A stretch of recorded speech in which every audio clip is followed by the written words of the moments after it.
Hello my dear student, দেখো আমরা বর্গের একটা ট্রিক্স নিয়ে এসেছি। বর্গটা কিভাবে করতে হয় দেখো। বললো 103-এর বর্গ কত, স্কোয়ার রুটের মান কত।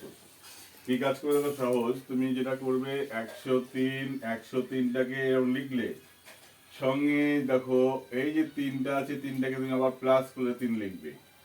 করে নে কত দাঁড়ালো তোমার 106। আবার এই তিনটাকে মানে এই তিনটাকে আবার তুমি এই তিনের 3 স্কোয়ার করলে কত হবে 9। এখানে 9 লিখে দাও, হয়ে গেল মান।